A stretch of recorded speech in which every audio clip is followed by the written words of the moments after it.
Section 2.5, Formulas and Additional Applications from Geometry. So, more applications, more word problems. And for this section, and from this point on, look at the end pages of your textbook, the back end pages. There are several formulas I'm going to hold you responsible for knowing. You are expected to know the perimeter and area for a square, perimeter and area for a rectangle, perimeter and area for a triangle, as well as the formulas associated with a circle, the circumference, the area, and the fact that the diameter is 2 times the radius. Those formulas are expected to be memorized. If we use any other formulas from geometry on a quiz or a test, I will give you those formulas.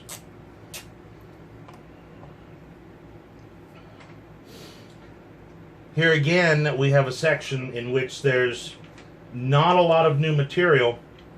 We're taking a new look at some of the tools that we already have. Let's go ahead and turn to the homework and have a look at number 10. The instructions. It says a formula is given along with the values of all but one of the variables. Find the value of the variable that is not given. And it says if we have to use pi, we'll use the approximation 3.14. In number 10, we're given the formula P equals 2L plus 2W. And hopefully you recognize that as the perimeter of a rectangle. 2 lengths plus 2 widths. Perimeter being the measure around the outside. I mean, that's what perimeter means, right?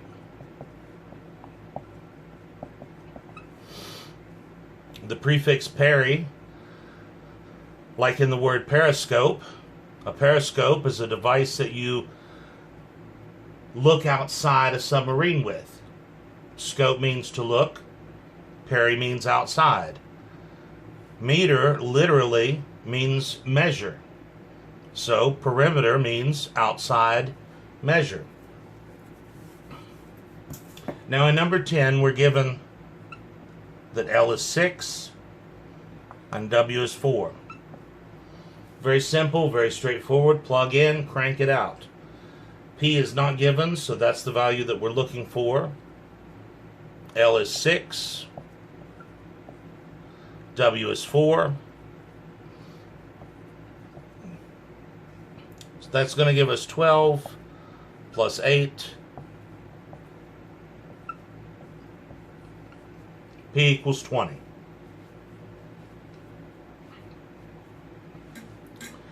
Look at number 14. In number 14, the formula given, again, hopefully you recognize this. This is the formula for the perimeter of a triangle. Just add up the 3 sides. This time we're given that P is 15, A is 3, and B is 7. Plug in. This time we're looking for what? We're looking for C. That's the value not given.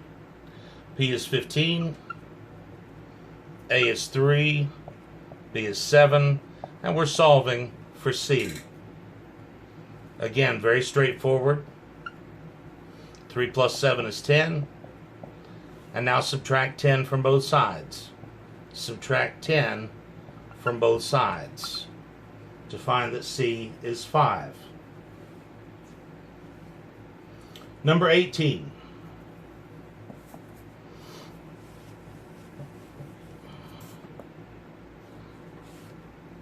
Number 18, this is the formula for the area of a trapezoid,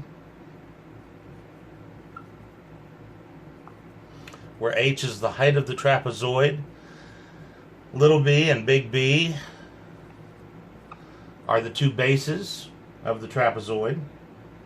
And you can see in the figure there to the right of the problem a trapezoid that's labeled. Again, this would be a formula that if we need to use it on a quiz or a test, I would give it to you. Let me also take this moment to say that you are never permitted to change the case of a letter. And it's for reasons like this. For example, if I give you the problem, simplify 3r plus 2r. Add them up, that's 5r. If you write 5 times little r, I'm going to have to count that wrong. I'm going to at least have to take partial credit because that has nothing to do with the problem that was written. If it's a capital R, then it's got to be a capital R in your answer. Otherwise, it's just like changing the problem and writing 3x plus 2x equals 5y. That makes no sense. You cannot change the case of a variable because it's the same as changing the variable, as evidenced in this formula for our trapezoid. So always keep that in mind. We're given the values of a, little b, and big B. We must be solving for h. Let's plug in.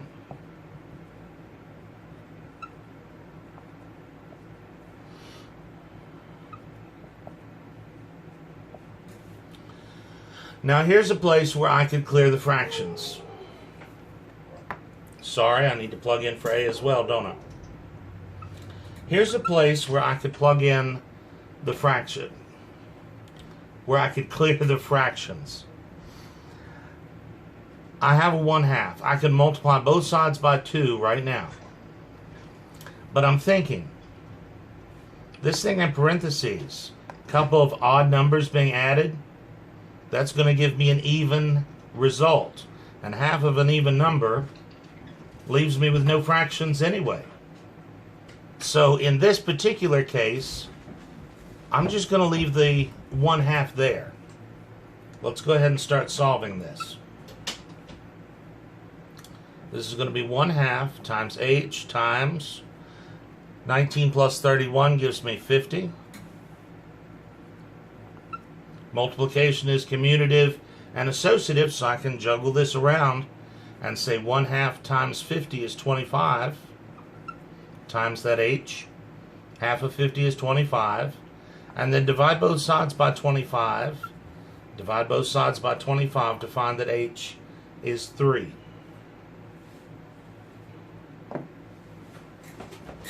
Let's do one more of these.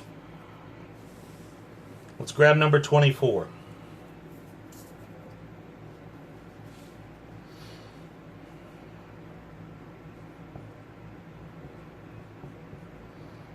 Now recognize pi is not a variable. It's a constant. It's always the same value. This is the way we represent that value, 3.141592, etc., forever. In the book, she said if we have to use pi, approximate it as 3.14. We're given the radius r. This is the area of a circle. Given the radius r is 12, so we must be solving for a. Approximate pi as 3.14 times the radius squared. And now we crank this out. 12 squared is 144. It is not unusual to see a little cross for a multiplication sign when we're dealing with decimals. If that doesn't suit you, you can always stick with the parentheses. Now we need to multiply that out. 3.14 times 144. 4 times 4 is 16. Carry a 1 is 5. 4 times 3 is 12. Doing a 4 again, it's just going to be that same thing again. And 1 times that is just that. Add them up.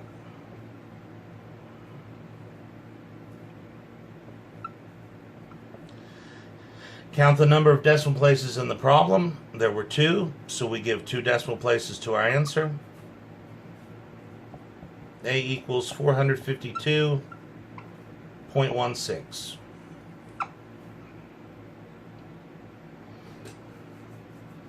Okay, so that's a good warm-up.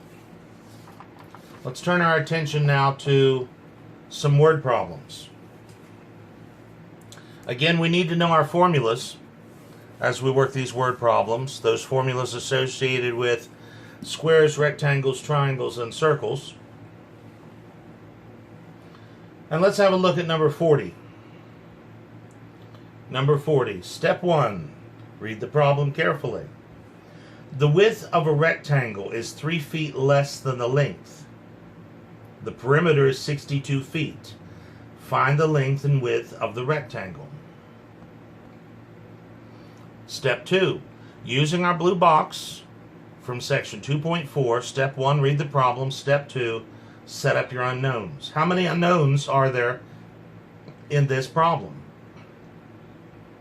I don't know the width of the rectangle. I don't specifically know the length of the rectangle. Now, which is given in terms of the other? What should my variable represent? It says the width, blah, blah, blah, than the length. Everything here is given in terms of the length. Now, to avoid the confusion of having L's and W's running around all over the place, in these problems, I quite often just use X to separate that as being my variable compared to any variable we may pick up from a formula that we use. You're welcome to use an L there, but you'll see in a second that could get a little confusing. Actually, in your textbook, she does use a capital L in problems like this. Number 42, here in a minute, we'll see that in the figure to the side of number 42, she labels the length big L. Let me show you here in just a minute why I like to use an X for my variable. We need some way to represent the length in terms of, we need to represent the width in terms of that length. It says the width is 3 less than the length. The width is 3 less than the length. Step 2.5. I'm going to add to our steps that we have from that blue box back in section 2.4. And I'm going to add step 2.5. Step 2.5, when it's a geometry word problem, grab a formula. Step 2.5, when it's a geometry word problem, grab a formula. And it's very straightforward. What formula do you suppose we should use for this problem? We're talking about the perimeter of a rectangle. Oh, I don't know. How about we use the formula for the perimeter of a rectangle?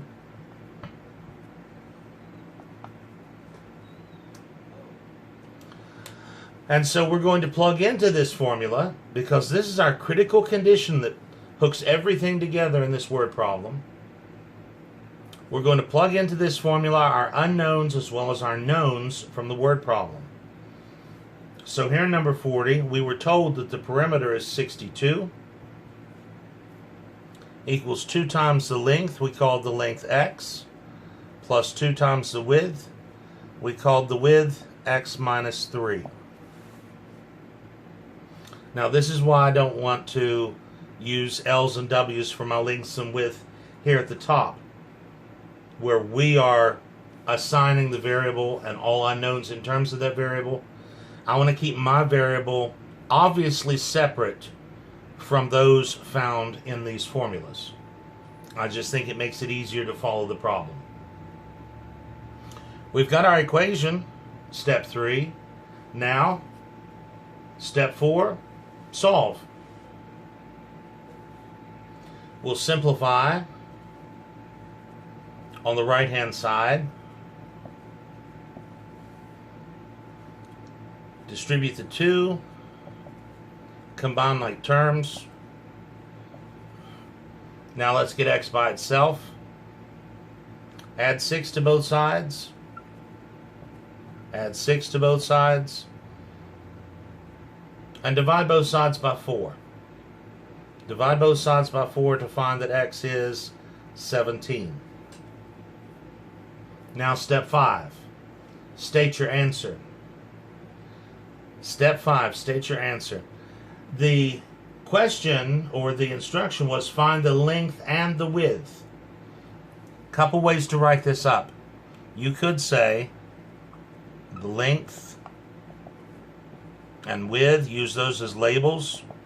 The length is, well, that's what x represents, so the length is 17. 17 what? Well, the perimeter was in feet, so the length and the width are going to be in feet. And then the width, 3 less than that, so 14 feet.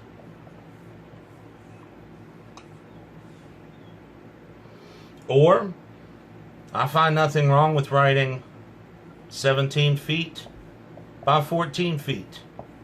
That's standard notation for giving the length and the width of a rectangle.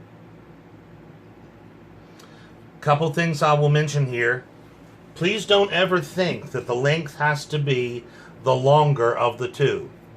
Length and width are completely interchangeable. The length and the width of a rectangle are interchangeable. Length does not imply that it's longer than the width. Another thing is, on a quiz or a test, I may ask, instead of find the length and width, I may say find the dimensions. Find the dimensions of the rectangle, which means find the length and the width. The dimensions of a rectangle are its length and its width. This is an easy check. Does this rectangle have the correct perimeter? It's 17 by 14. Add them up. Let's see, 17 and 14 are 31. Another 17, another 14, another 31. 31, 31, 62. And 62 is the perimeter as stated in the problem. Let me also show you this. Every once in a while, I will have a student work this kind of problem like this, which I think is excellent because you're not relying on a formula, you're relying on a definition. The perimeter is the outside measure. It's adding up all the sides. So why not say that the perimeter, which in this case is 62, is a length plus a width plus a length plus a width. Doesn't that add up all 4 sides? I mean, that's all our formula does. Our formula, 2L plus 2W, 2 lengths plus 2 widths. Well, this is just another way of writing that. A length plus a width plus a length plus a width. If we go on to this next step, simplifying both sides, combining like terms, we've got 4x and minus 6, which is the same as our equivalent intermediate step when we worked it the previous way. All right, I've got one for you. I want you to try number 42. Now, remember that I will never give you a figure.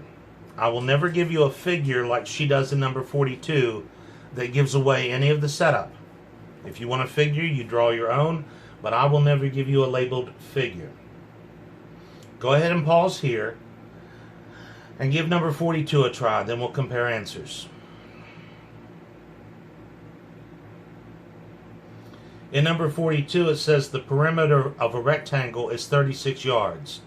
The width is 18 yards, less than twice the length. Find the length and the width.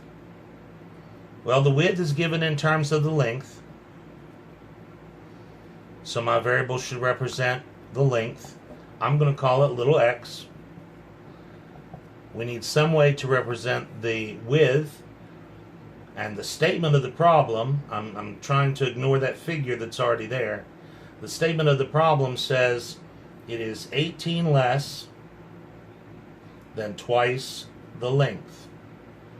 18 less than twice the length. This is a geometry problem. I like to grab a formula here at this point. We're talking about the perimeter of a rectangle. Here's our formula for the perimeter of a rectangle. And we plug in. We're told that the perimeter is 36. That's going to be 2 times the length is x. Don't really need parentheses there. Plus 2 times the width. We called that 2x minus 18.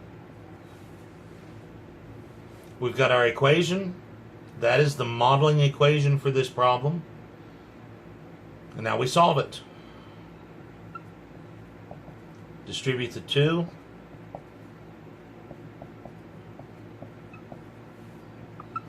Combine like terms.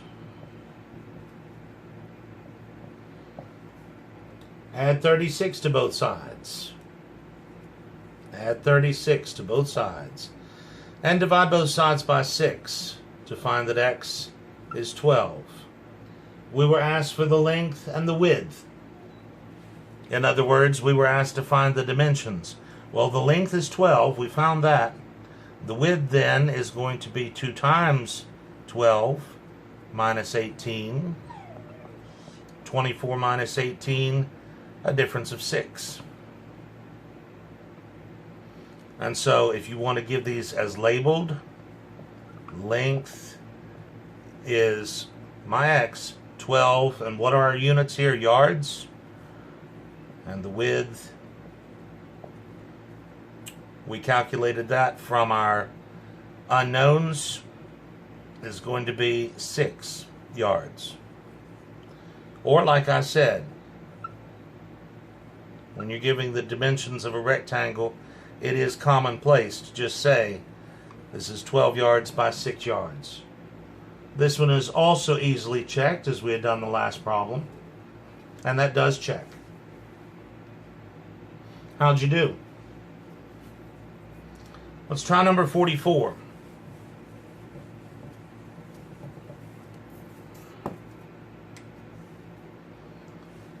Number 44, the perimeter of a triangle is 28 feet.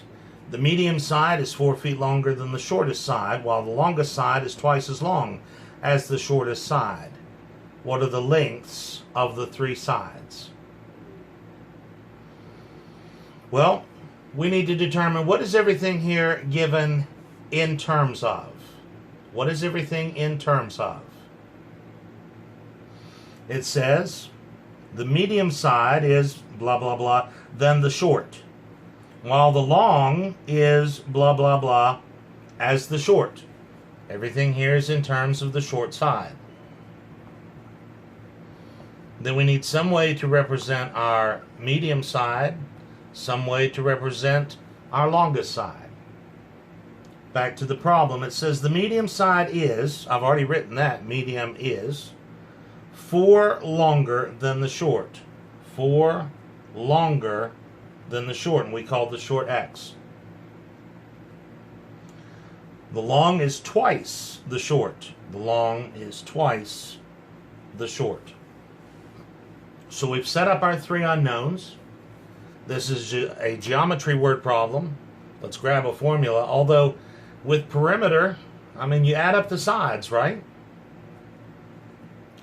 Sides of a triangle are most often labeled A, B, and C. But I like being in the habit of grabbing these formulas. But of course, if you get stuck on perimeter, my goodness, just add up the sides. Plugging into this formula or simply using the definition of perimeter, we get, let's see, we're told the perimeter is 28 feet. Perimeter is 28, and that's going to equal the sum of the sides. The short plus the medium, who strictly speaking gets parentheses, but they fall right off, plus the long. And of course, these 3 sides can be put in any order. Doesn't have to be short, medium, long. They can be added up in any order. You get the same thing. We've got our equation. Let's solve that equation. On the right-hand side, let's simplify, combining like terms. Subtract 4 from both sides. Subtract 4 from both sides. And divide both sides by 4. Divide both sides by 4 to find x equals 6. We were asked to find the lengths of the three sides. So we know the short is 6. The medium is 10. And the long side is going to be 2 times 6 is 12. Here again is a place where if you want to label short, medium, long, help yourself. But we're asked to find the lengths of the three sides.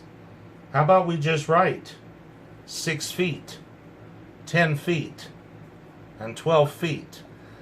I think we can tell just looking at that list which one's the short, which one's the medium, which one's the long. Another easy check. If I have a triangle that measures 6, 10, and 12 on a side, is that a perimeter of 28? 6 and 10 are 16 plus 12 is 28. That checks. I want you to give number 46 a try. Number 46. And then we'll meet back here and compare answers. Go ahead and pause and try number 46.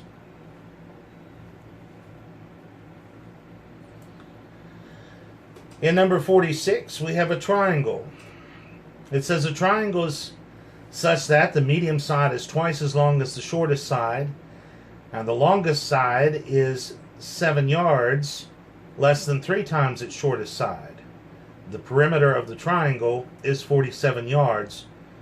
What are the lengths of the three sides? Very similar to the problem we just worked. We have 3 unknowns. That's the 3 sides of this triangle. Now, what is everything in terms of? It says the medium is blah, blah, blah as the short, and the long is blah, blah, blah times its short. So everything is in terms of the short side. Let x equal the length of the short side. Then I need some way to represent the medium, some way to represent the long. It says the medium side is twice as long as the short. Twice the short. The long side is 7 yards less than 3 times the short. 7 less than 3 times the short. How are you doing so far? If you did not get this set up, go ahead and pause again. Try to finish the problem now that we've got that set up. We'll grab our formula from geometry. Perimeter of a triangle. A plus B plus C, meaning just add up the sides. We're told that the perimeter is 47 yards. And that's going to be, now add up the 3 sides. There's the short, plus the medium, plus the long. The long should have parentheses, but they fall right off. Now we solve the equation.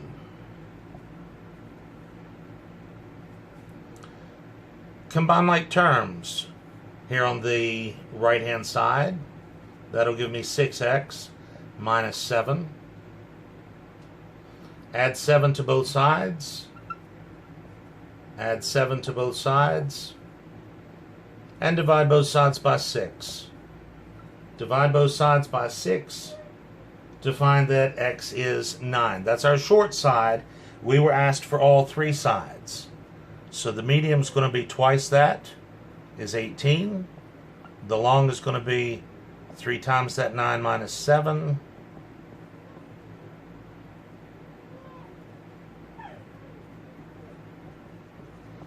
Gives me 20. And it is sufficient in this problem just to list out the 3 sides. Our short side was 9 what? This problem is talking in yards. The medium side was 18 yards. And the long side was 20 yards. Again, the critical piece that allows me to check, would a triangle of these sides have a perimeter of 47? 9 plus 18 is 27 plus 20, yep, 47, and so that checks.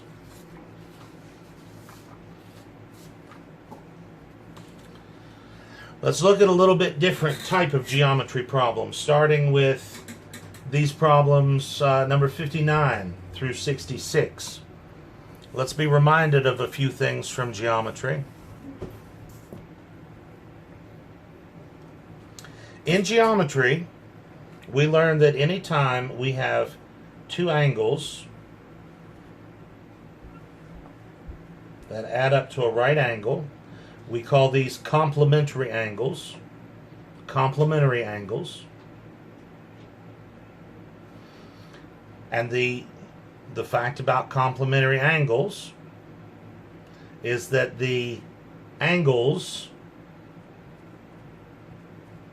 add up to 90. 90 degrees. If I have two angles that form a straight angle, if I have two angles that form a straight angle, these angles are called supplements or supplementary angles, and the fact here, these two angles total 180 degrees. And finally, if I have vertical angles, those are angles that are opposite each other in the intersection of two lines. Vertical angles are always equal. In this figure, that's also true of these two unlabeled angles. These two angles, the top and the bottom, would be equal to each other. Vertical angles are equal. Complements add up to 90. Supplements add up to 180. Vertical angles are always equal. So look at a problem like number 60.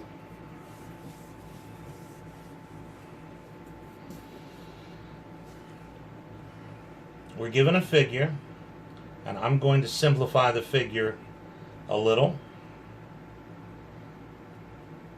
I'm not going to use the parentheses. I'm not going to label my figure. This is just my scratch work. I'm not going to label my figure with the degree marks, which is the only reason those parentheses are there. I can do a little better on that. That looks a little more, well, I went too far. Doesn't matter. That's just our reference. The instructions say find the measure of each marked angle. So we want to know, what are the measures of these two angles? Well, what is a critical fact, a critical condition that we can apply to this problem in order to set up some equation that models the problem? We know that these two angles are supplements. That is, together they form a straight angle, and so they must add up to 180 degrees. The left angle plus the right angle must total 180 degrees. Don't make these tougher than they need to be. These are pretty straightforward. These two angles add up to 180. Now find x. Solve for x. Combine like terms. Here on the left-hand side. Subtract 10 from both sides. Divide both sides by 17 to find that x is 10. Don't put a box around it. We were asked to find the measure of each marked angle. All we found so far is the value of x. We've got to pop that back in.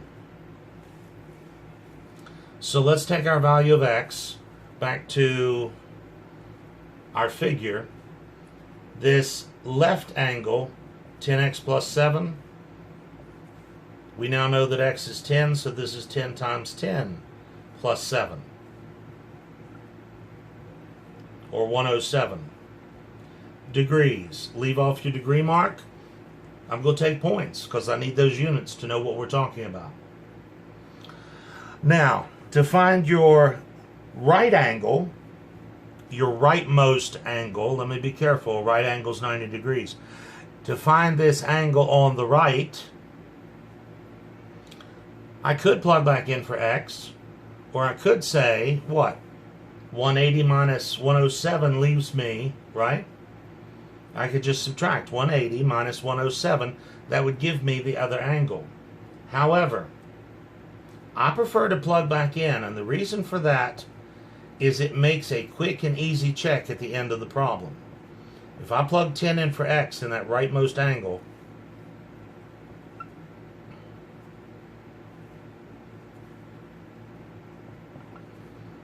and find that that is 73, then I have a quick and easy way to check. Do these two angles add up to 180 degrees like they're supposed to? And yes, they do. Put a comma between them, box around them. There's my final answer. The value of x that we solved for,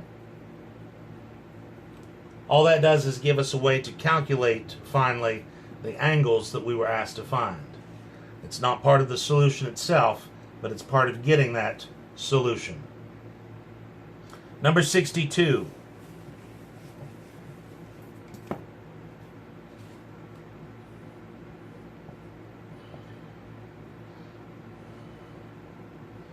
In number 62, we have two angles that together form a right angle. So these are complements or complementary angles. What we know about those, they add up to 90 degrees. So let me call that the top angle plus the bottom angle has to total 90 degrees in this case. We'll find x, pop it back in, and get our two angles. Combine like terms as we start solving this equation. Subtract 13 from both sides. Subtract 13 from both sides. Divide both sides by 7 to find that x is 11. There's our value of x. Now let's get these angle measures. The top angle is 4x. 4 times, we now know x is 11. That's 44 degrees. And I could at this point just say, well, 90 minus 44 is 46. Done. My other angle's 46. Put a comma, put a box. But I'll lose my check. I like plugging back in for x in both of the angles. That way when I get to the bottom,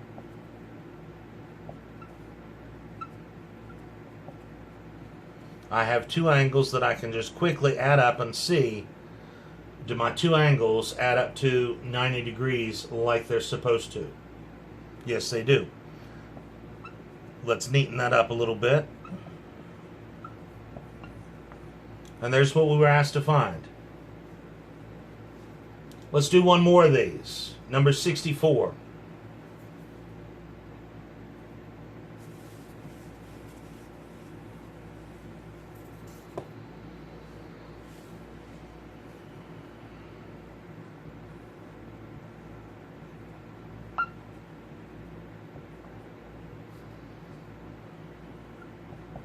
In number 64, the marked angles, the labeled angles, are vertical angles. These are angles that are opposite each other in the intersection of two lines. What do we know about two vertical angles? They have to be equal to each other. And so we write simply that this leftmost angle is equal to that rightmost angle. And solve for x. I'm going to take my x's to the right this time. Both sides are already simplified. Let me subtract 3x from both sides. Subtract 3x from both sides.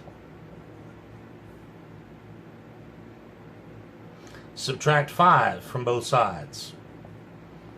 Subtract 5 from both sides.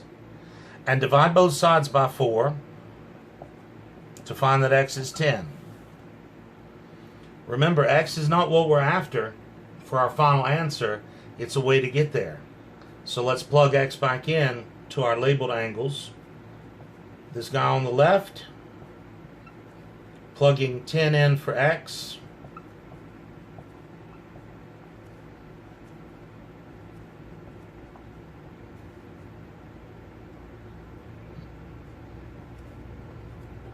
Gives me 75 degrees.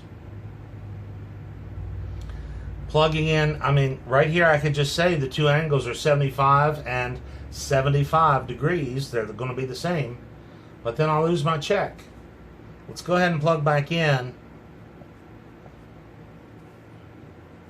And at the bottom, make sure that these two vertical angles do indeed turn out to be equal to each other. And they do.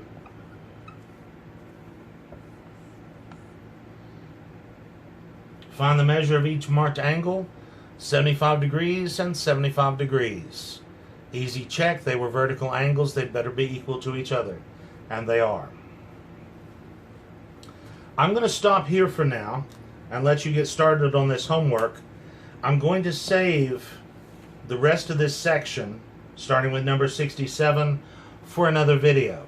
Right now I want you to go ahead and get started on the homework for this section.